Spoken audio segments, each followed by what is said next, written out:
Parshas Tzav is on page 568 in the Stone Chumash. Exactly there. Good. Okay. So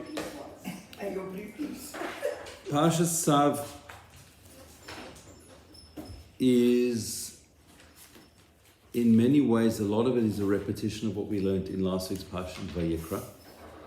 It expands on some of the things that we learned in Vayikra, which we'll go through in a few minutes. But what I want to just do very quickly is jump to the end of the Parsha, to 586.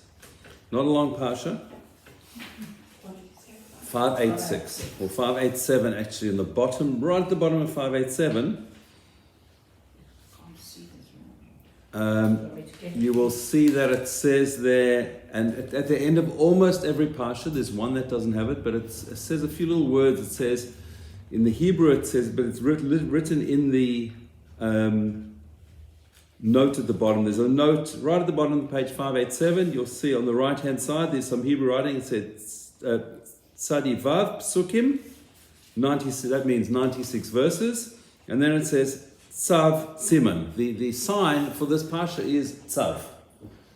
The word Tzav has got a numeric value of 96. Tzadi is 90 and Vav is 6, 96. So the Parsha is called Parshas Tzav, and there are 96 verses in Parshas Tzav, which has the gematria numeric value of 96. This says here, this Masoretic note means that there were 96 verses in Hasedra, numerically corresponding to the mnemonic Tzav. Tzav means command, from the same word we have as mitzvah. According to punctuation in our standard text of the Chumash, however, Tzav contains 97 verses, and we need to see an explanation for what that means.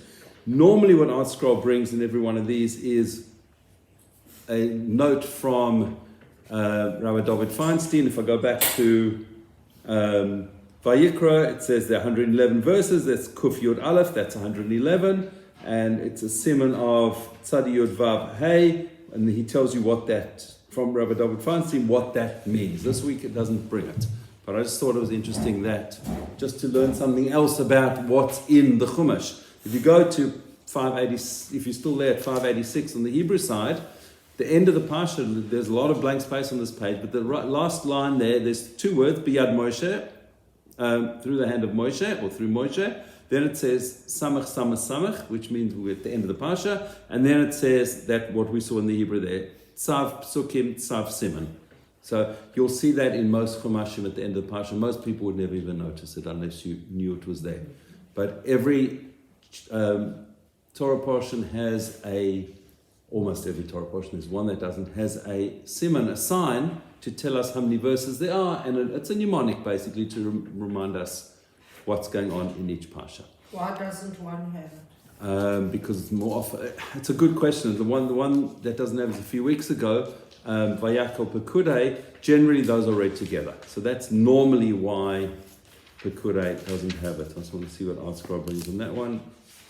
The number of verses in each Sedra is normally recorded in a Masoretic mnemonic at the end of the Sedra. Inexplicably, no such note appears at the end of Pekudei in most editions. The edition of the Chumash printed in the Malbin's commentary, however, gives a mnemonic that there are 92 verses corresponding to the word Eitzei. So even that one has it. There were 92 verses there, but more often than not, Vayakol and Pekudei are read together. In fact, it is only read separately in a leap year.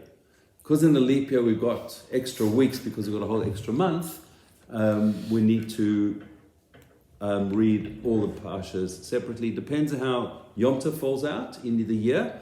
If there's Yom Tov on a Shabbos, then we're not going to read a Parsha. This year, the only Yom Tov on Shabbos is Yom Kippur, this calendar year. And so therefore, we've got only one double Parsha the whole year. Whereas most years, when it's not a leap year, Vayakol and Pekudei from 2 weeks ago would have been read together.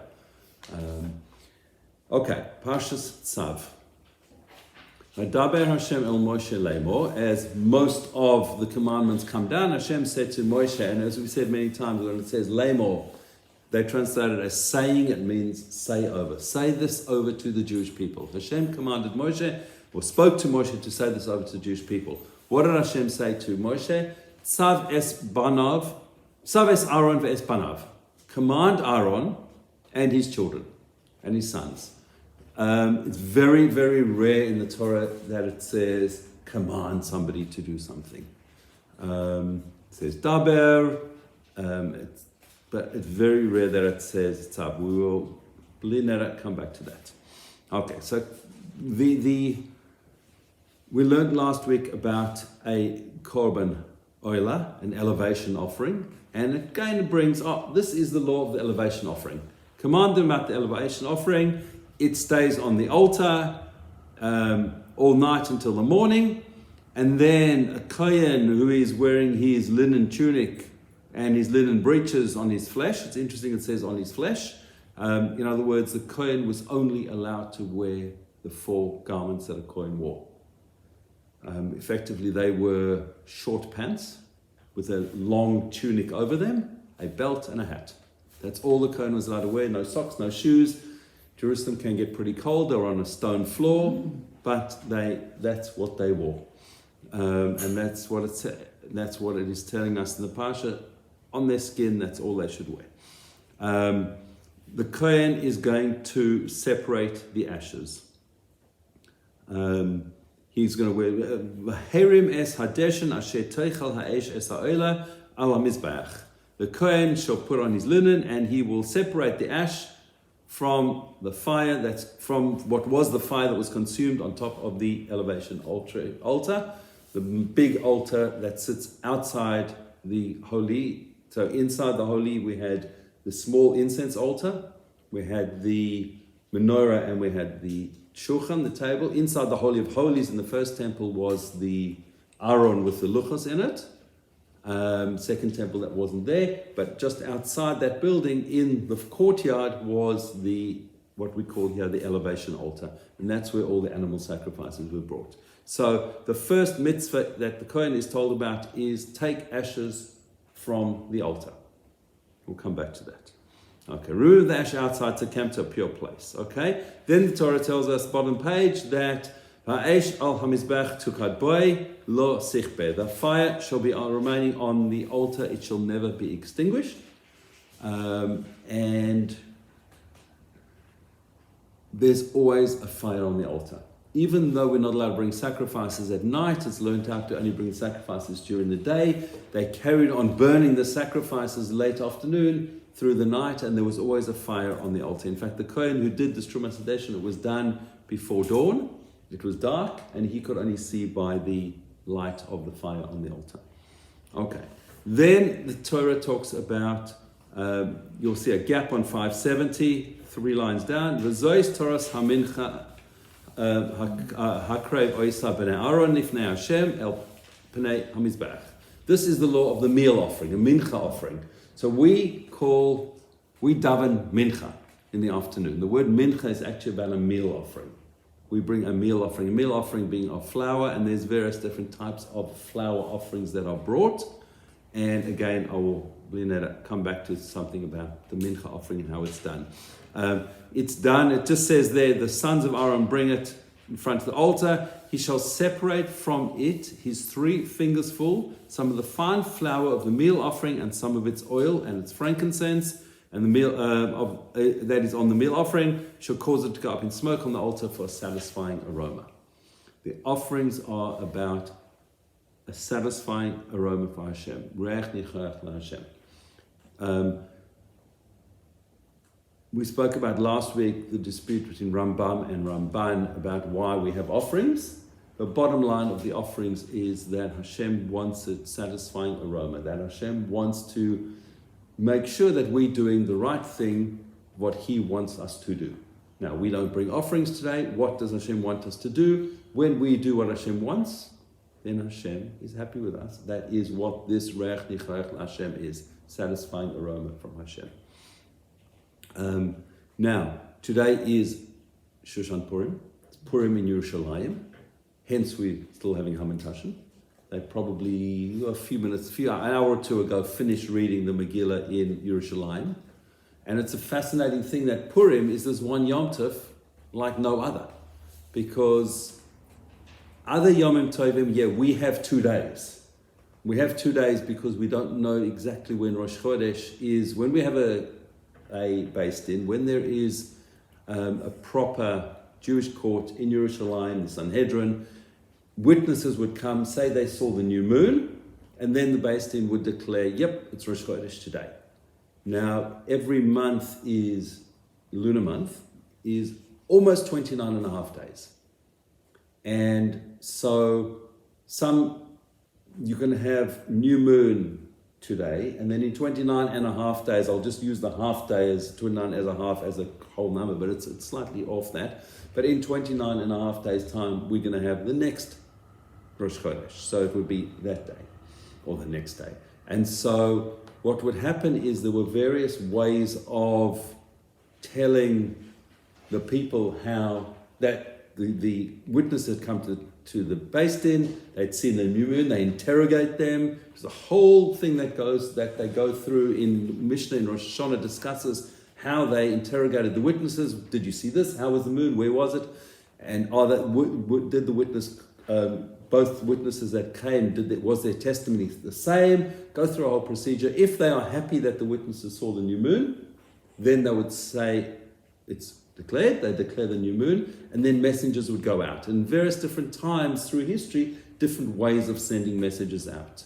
The problem was, particularly in the Second Temple, but even in the First Temple, but the Second Temple, most of the Jewish people were not in Israel, they were in Bavel, in Iraq, Persia, that area. And so by the time the witnesses got there, it was well beyond Rosh Chodesh, and they didn't know necessarily when, let's just say the Yom Tov of Pesach was. Pesach is mid-month. So if they didn't know if Rosh Chodesh, now Rosh Chodesh can only be on one of 2 days because of this 29 and a half day. And so it's either going to, if Rosh Chodesh this month was on Monday, next month is going to be on Tuesday or on Wednesday. And so they didn't know, so they had to keep 2 days Rosh Chodesh. And so they didn't know, was it Tuesday, Wednesday? So now is Pesach going to be on Wednesday or Thursday? And so they started keeping 2 days Pesach. That was the history of why we keep 2 days Yom Tov. We have a fixed calendar. About 1,500 years ago, the rabbis fixed the calendar. They knew the astronomical calculations. In fact, it's been proven probably about 20 years ago by a whole study by NASA. It was in the late 1990s. NASA did this massive study, and I've seen the way they've calculated things.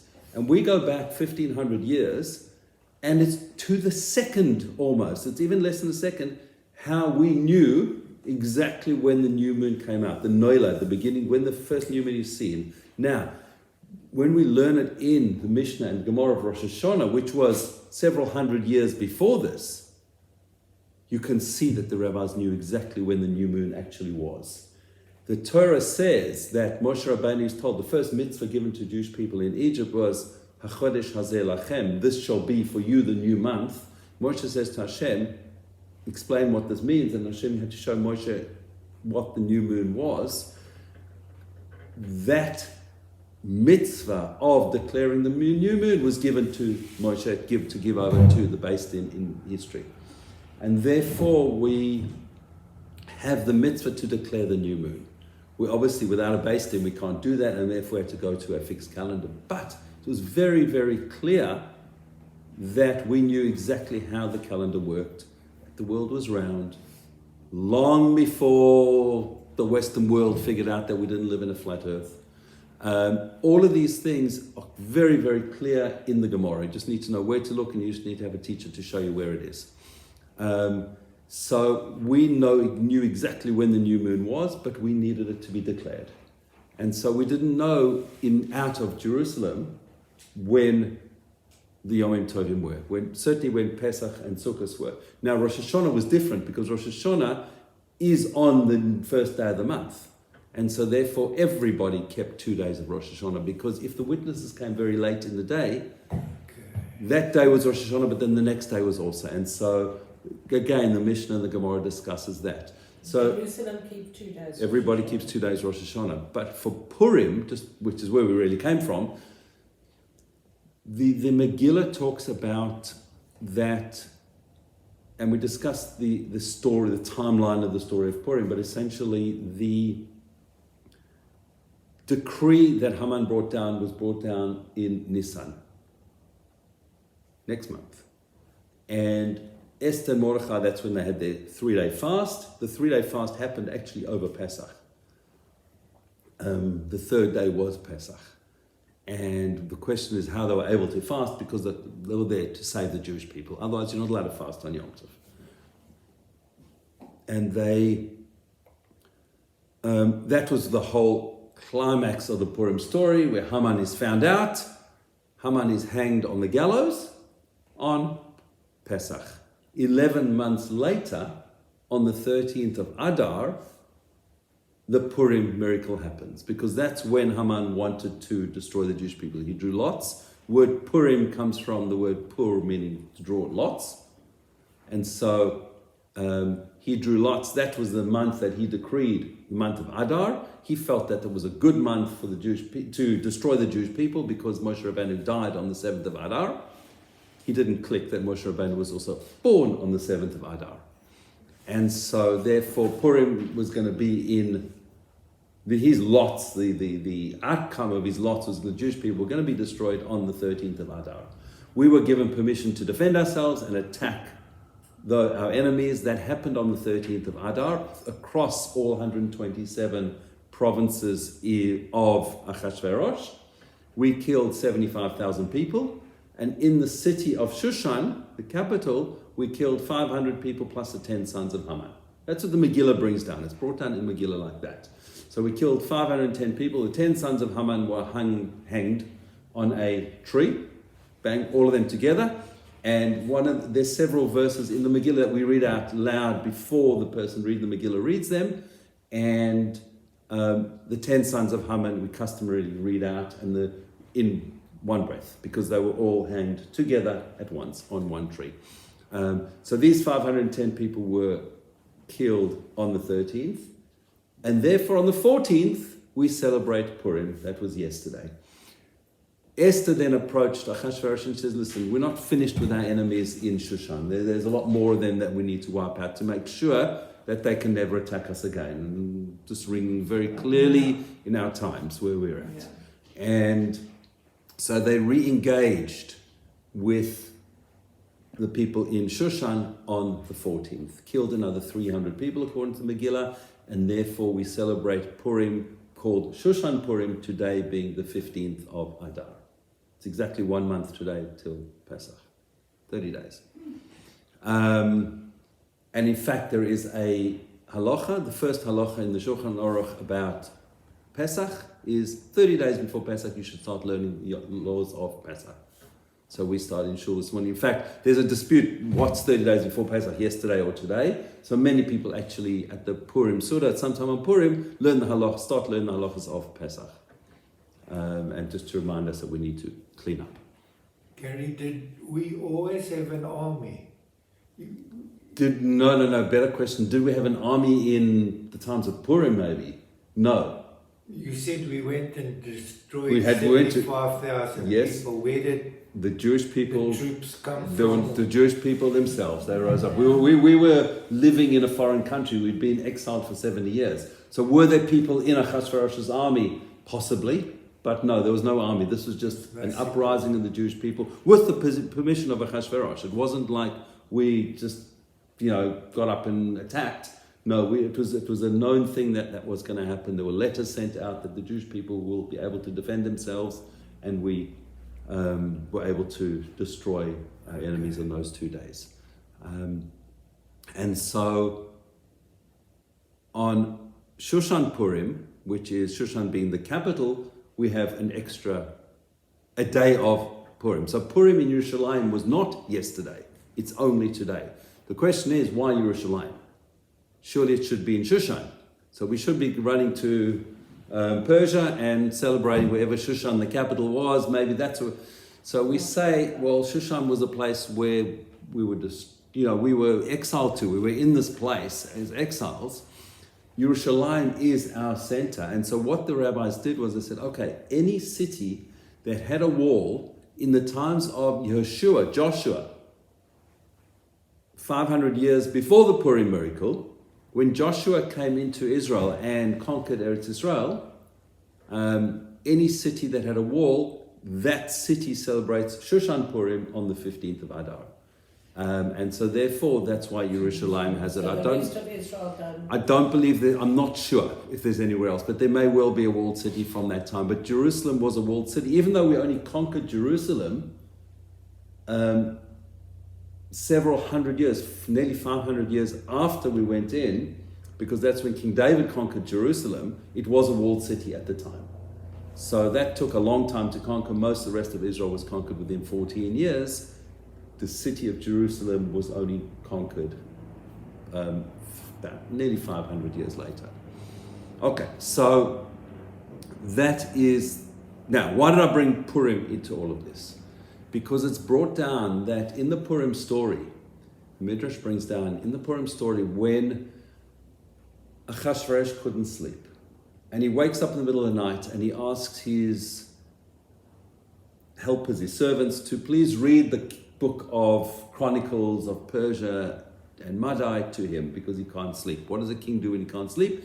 He reads about what happened in his kingdom. And there was this journal. And they take it out and they start reading it. And they get to this story that is mentioned early on in the Megillah, where Mordechai was sitting at the king's gate. This is even before Haman came into power and issued the decree. Well, early on, Esther's been chosen as the queen. She is there, and Mordechai is sitting there to try and make sure that she's going to be okay. And he overhears two people, Big Son and Teresh, discussing how they're about to kill Achashverosh.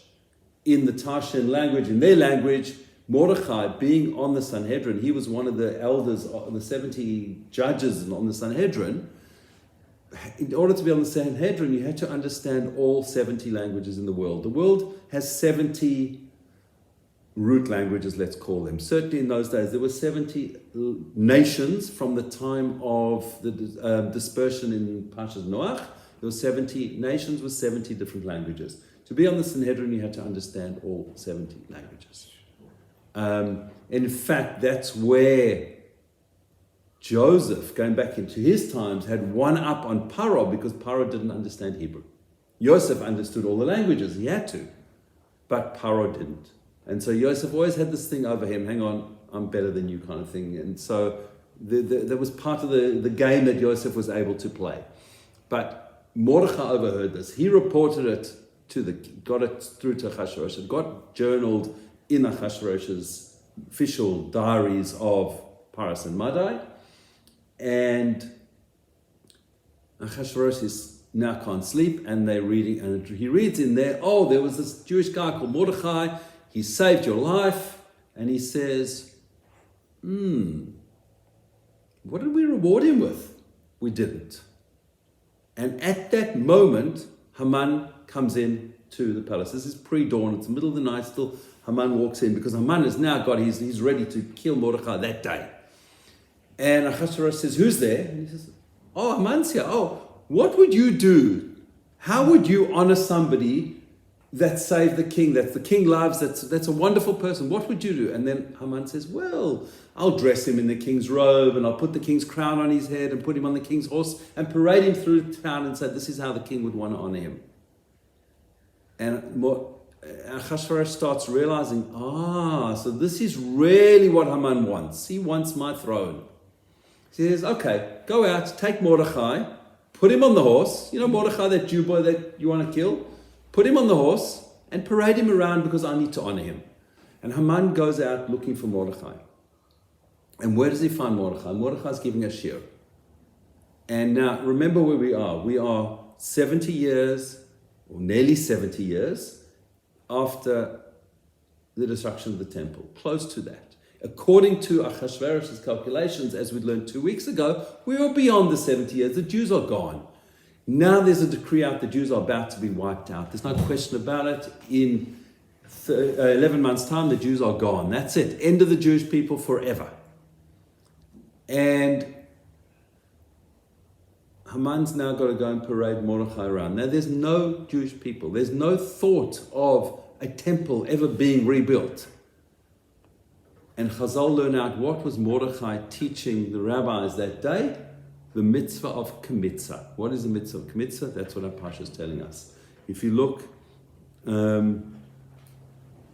on page 570, in verse 8, it says, "V'herim mimene b'mkutza misoles hamincha u'mishamna ve'es kol halavoina asher al hamincha v'ktira izbech reich nichoech askaras al Hashem." Separate from it with his three fingers full. It's one long English word in the middle of the line. Some of the fine flour, the meal offering, some is oil, some is frankincense, that is the meal offering, and shall cause him to go in smoke on the altar for satisfying aroma. It's memorial portion unto Hashem. That 3 fingers full is called kmitza.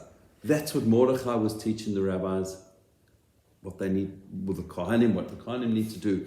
It's a special service.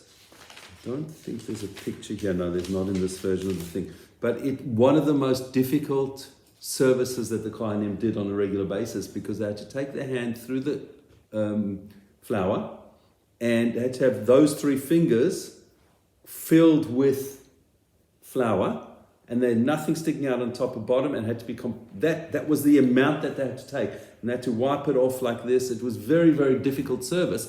That's what Mordechai is teaching them, that has to be done in the temple. And Haman walks in and he thinks, "You talking about the temple? It's gone, it's history. You people are history. What are you on about?" And Mordechai's reaction was, no, we are going to have another temple, and it's going to be built very soon, because we don't give up hope. The Jewish people don't give up hope. We keep doing what we need to do. The Torah says we need to do something, we do it. And then Haman takes Mordechai around on his horse, on the king's horse, and he parades him around, and Haman's daughter's standing at the window, and she sees what she knows her father's being honored by the king, and she thinks it's Mordechai, the Jew boy, pulling her father, Haman, on top of the horse, and she takes out her night bucket that she had, and she tosses it out the window onto her father, instead of onto Mordechai. She thinks she's throwing it on Mordechai, and one of the fun stories we tell kids about the Megillah. It's not mentioned in the Megillah, that part of it, but it is mentioned in Chazal. Okay, so that is the meal offering. We take a 3-fingerful amount of that meal offering and offer it up on the altar with oil and frankincense, and the rest of it is eaten by the Kohanim. Okay. Turning over, let's go now to page 572. Hashem speaks to Moshe saying, so this is now, again, we had Tzav at the beginning, command. Now we're saying on 572, Vayadaber Hashem Moshe Lemor, same words, Daber el Aaron ve'el banav. Speak to Aaron and his sons, telling them, what are we saying? Saying over, this is the law of the chatas, the sin offering. Where it's to take place, it's where it's to be slaughtered, it's the most holy offering. The Kohen who performs the sin offering shall eat it. As I said, most of the offerings are eaten. Some small part of it is offered up, but most of the regular offerings are eaten. And then the Torah talks about kashering things. Any earthenware vessel that was cooked needs to be broken. We can't kasher an earthenware vessel. So something that's earthenware, if it's glazed, it might be slightly different, but a regular earthenware vessel has to be broken in order to kasher it. Other vessels, if somebody messes up something in their kitchen and they use a meat spoon in a milk dish or whatever it might be, that can be cleaned up and kashered relatively simply, but earthenware is a little bit more problematic. And so it says there, an earthenware vessel, if it was cooked, shall be broken, but if it was cooked in a copper vessel, purge it and rinse it in water. That's a relatively simple way of doing it. There's obviously some technical things that have to be done, but it's very, very simple to fix up mistakes in a kitchen generally. Okay, then the Torah talks about a guilt offering, an asham, brought in the same place that they offer the elevation offering, throwing its blood. Most of the service of the offering is slaughtering it, gathering its blood, throwing the blood or dropping the blood in various parts of the altar and burning up certain parts of the altar, of the offering on the top of the altar. That's really generally the 4 steps of an offering. You offer up here the kidney, the fat around them, the fat that's on the flanks and the diaphragm, the liver, as well as the kidneys. The Kohen offers him smoke. Okay. And then again, on top of 574, 575, verse 6, Kol zachar b'kohanim yochlu b'makom kodesh yechel kodesh kadashim hu. Every male Kohen from amongst the Kohanim shall eat it in a holy place. It's most holy. So there's certain offerings that were eaten by only the Kohanim, and they were eaten only in the temple confines. There were certain offerings that were eaten by the Kohanim or by people that brought them. They were eaten sometimes in Yerushalayim. And the Korban Pesach, for example. Let's learn a little bit about Pesach, because I said we're 29 days from Pesach now. So the Korban Pesach was offered in the afternoon of Erev Pesach. It was slaughtered. It was skinned. The sacrificial parts, some of the internal parts were offered up on the altar. The blood was offered on the altar. And the way the Mishnah describes it in Pesachim, the way the millions of people, literally, or millions of offerings that were being brought, they had 3 sessions of slaughtering the Korban Pesach through the afternoon hours on Erev Pesach. And the Kohanim would line up with rows with bowls catching blood. And one row would be silver bowls, and the next row gold, and the next row silver and gold. And the Kohanim, it was a production line. So someone would slaughter the animal, first Kohen would catch the blood, and they'd pass the bowl along, pass it along, throw the blood on the altar, and pass the bowls back. This was a continual thing. And they had 3 groups of people that would come in through the afternoon to do it, because you couldn't fit everybody in at the same time. And there were literally millions of korbanos brought, of baby sheep or lambs, and sheep or goats. And the amount of people, and it was just an incredible thing, and yet it just worked like clockwork. Those korbanos were taken home, or to where the people were staying in Jerusalem. Everybody was in Jerusalem, within the walls of the old city. The old city of Jerusalem that we have today, those walls are not that old. The old city of Jerusalem is actually, part of it is where it is, but part of it is slightly different to where we have. But you can see it's a very small area, even this old city that we see today. And yet, all the Jewish people came 3 times a year, it's called Ola Regel, to the old city, and fitted in there. The Mishnah in Pekava says one of the 10 miracles, there was never a person who lacked space in Jerusalem. The Jerusalem we have today, the new city of Jerusalem, is a massive city compared to what was there. It was just a little old city. And all these people were crammed in there. They take their Korban Pesach home and roast it that evening and eat it at the end of the Seder. We have the Afikomen in our Seder today as a remembrance of the Korban Pesach. So we eat matzah, they would eat the Korban Pesach. The question that we ask in the Seder, the sandwich that we have, is an understanding, does it mean that we ate a shawarma, effectively? Or did it mean that we ate them separately? The matzah, the maror, and the Korban Pesach, the meat. And so was it a lamb shawarma that we ate, a small piece of meat in a piece of soft matzah? Not that we're allowed to eat soft matzah as Ashkenazim, but Sfardim, there are Sfardim that do. The soft matzah that was once available in Melbourne, egg matzah is a separate thing. Yeah. Healthy people are not allowed to eat egg matzah on Pesach.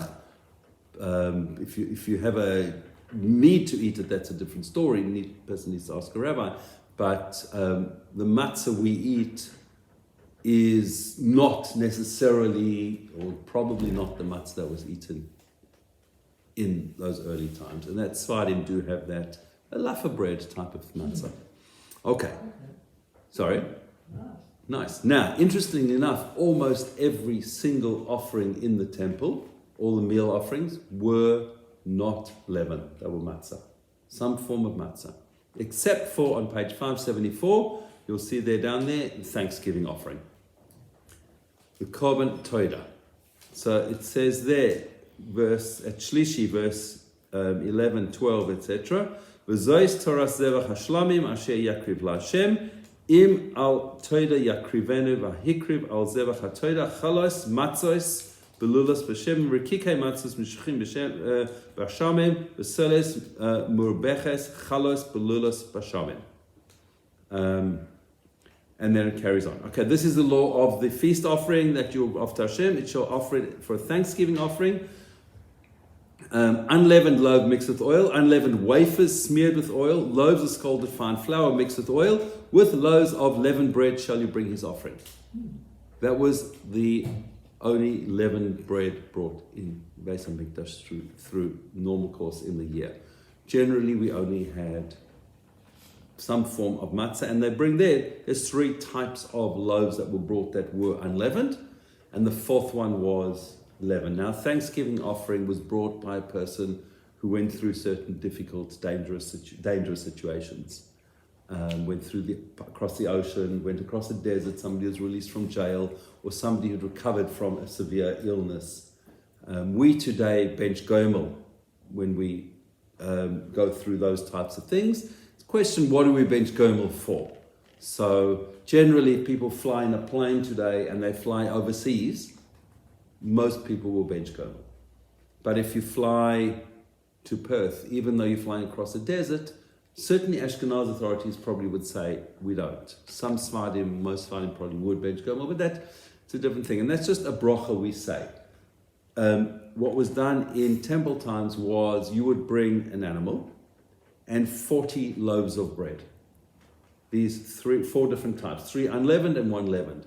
And you had to eat it in a day and a night. It says there, you should not leave any over until morning. And therefore, you're not going to eat 40 loaves of bread and an animal in a day and a night. And therefore, you'd invite all your friends to your Thanksgiving party. The Americans think they invented Thanksgiving. It's right here in the Torah. Totally different, obviously.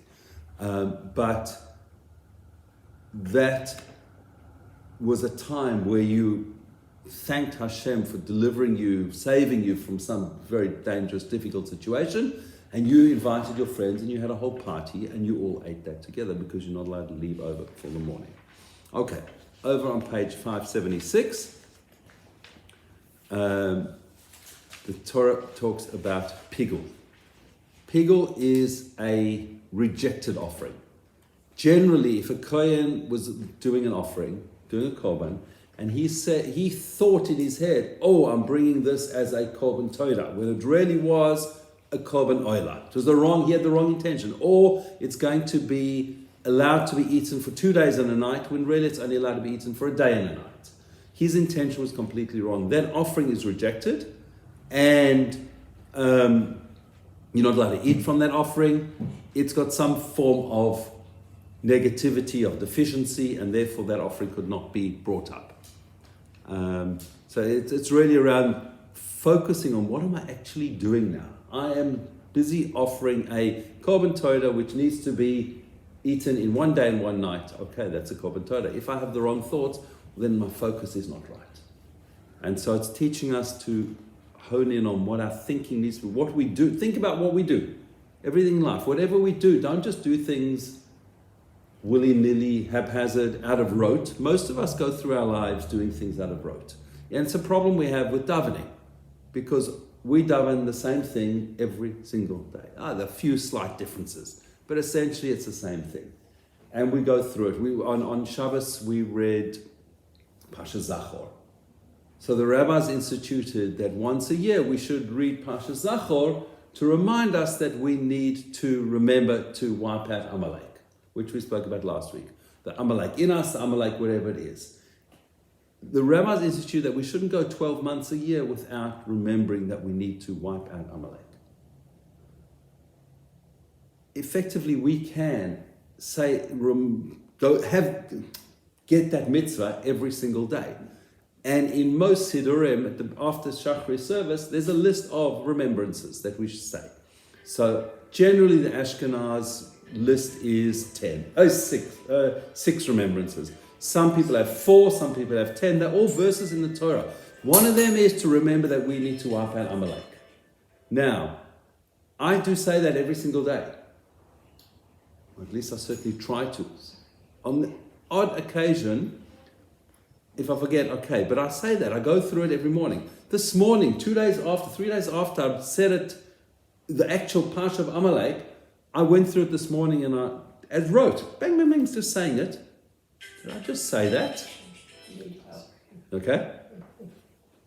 Yesterday in shul, there was in the afternoon in shul yesterday, there was a little girl that was crying and she came running in. I came running into her father and she was screaming, Abba, come, Abba, come. And she was screaming, this little girl, she was maybe 18 months. And it was clearly disturbing the whole shul. It was in the quiet Shemona Esrei in Mencha, the shul was packed. And clearly this girl was disturbing everyone. I was just thinking, that is so disturbing. It's like, and then I stopped and I thought, you know what? Who am I talking to now? I'm davening to my Abba Hashem. Abba, please come and help us. And hopefully everybody had that thought. I didn't make that up. I learned that from our official Shachter once. But he was in shul where somebody's phone was ringing and they had a personal ringtone that said, Tati, please answer the phone. Tati, please answer the phone. Daddy, answer the phone. And it was a homemade ring talking to Hashem. And he said he was getting irritated. And then he realized, no. So I didn't make that up. I learned it from somebody else. But I just started thinking, Hashem, please answer us. We're davening. We had the most incredible Purim. We were learning. We were davening. Answer us. Help us fulfill our tefillahs that we have peace. That we don't get attacked. That we know what the ultimate peace is. And so, so it's not a disturbance, don't worry. But your timing was good. That was planned. It was all planned, don't worry. No, it was all planned. Okay, so we spoke about pigel. Okay, then an offering that's rejected needs to be burnt in fire. We can't eat from that. Okay, the Parsha on 578. Talks about the fat and blood of an animal that died, has been ripped. Don't eat it. Don't eat fat and blood. We're not allowed, and that's where we get some of the things. We don't consume any blood. An animal that we eat, we don't eat the blood of an animal. The blood is its life force. Therefore, we don't do it ourselves anymore. But in the old days, people knew how to kasher with meat with salt and water. Today, it's all done in the butcheries in general. But we need to know that we don't consume blood because the blood is, the way the Torah describes it is, don't consume any blood in your dwelling places, whether from fowl or from animals. Any person who consumes any blood, that soul shall be cut off from its people. We don't want to have that punishment of kares hanging over us. Don't eat blood. I am offended. Because we used to do that with the bucket and the It's actually... And it wasn't the old days. Yeah. I'm talking, not so long ago. That's correct. No, even in Melbourne, it wasn't so long ago that people did it. Absolutely. I can still remember the wood. So today sadly we've lost that skill amongst householders. Yeah. Who knows it? The professionals. It's become like many other things. Everything's become very specialized, and it's too hard because it's such a difficult process to do in our homes. We don't have time. We've got every convenience in the world, and we don't have time. Whereas in the old days, people had, and I'm saying old days, not such old days, but people had to do everything manually and everything by hand, and they all had time. Everything. We don't have time for anything. All the modern conveniences have given us less time. And the most precious commodity we have in life is time. Can I tell you a story apropos that kashering of the meat? Only because Pesach is coming. My father sent me the Pesach order. And the maid put it in the bucket, and the maid put the salt. And I came home and I said, I have to go and get the Pesach bucket, etc. She said, Madam, I've already done it.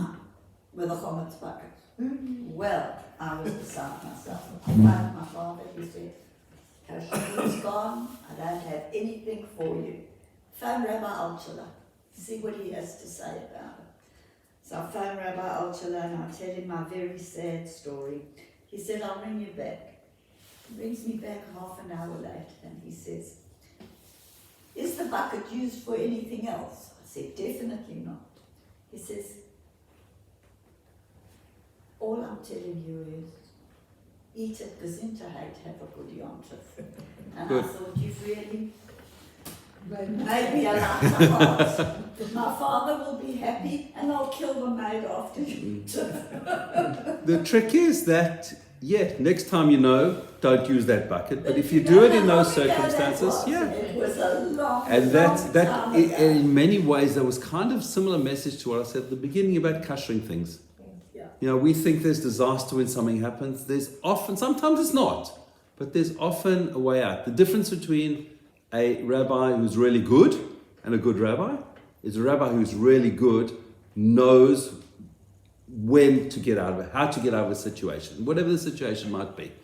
He knows where to apply leniency and where not. And clearly Rabbi Altshula did. When I was a child, I can 60 remember years you'd ago. stick the fork in sand. Why in sand? So that's Yeah, from a you have knife. to put it No, outside. that is still a halacha in knife, with a knife, because it's like sandpaper, you're Yeah. roughing it up. Yeah, I that's can still, remember that's, my mom, yeah. clearly. but yeah, so generally with something like a knife, we potentially could do that. You don't leave it in the garden, you put it in 10 times and then that's it. It's to rough it up to get rid of that, any blemish, That was very anything. common. Yeah. Okay, so then the Torah talks about the parts and the order of the offerings, how we bring up the offerings. And then in chapter 8, we talk about consecration of the Kohanim. And this was a whole process that the Kohanim went through. A Kohen, when he is inaugurated, has to bring an offering. The Kohen Gadol brings that offering every single day, a meal offering. But Kohen, first time he comes to serve, he brings that offering. And this whole section of the Torah discusses how Moshe Rabbeinu inaugurated Aaron and his 4 sons at the time to do the service, that they should become Kohanim, that they get elevated to the status of being Kohanim to be allowed to serve in the temple. Moshe dresses them and anoints Aaron, and the whole several pages right through to the end of the Parsha about the offering, the inauguration of the Kohanim. And the Parsha ends on page 586. Vayas Aaron Avanav Eis Kol Hadvarim Asher Tziva Hashem Biyad Moshe. Aaron and his sons carried out all the matters that Hashem commanded through Moshe. In other words, that's what Kohanim do.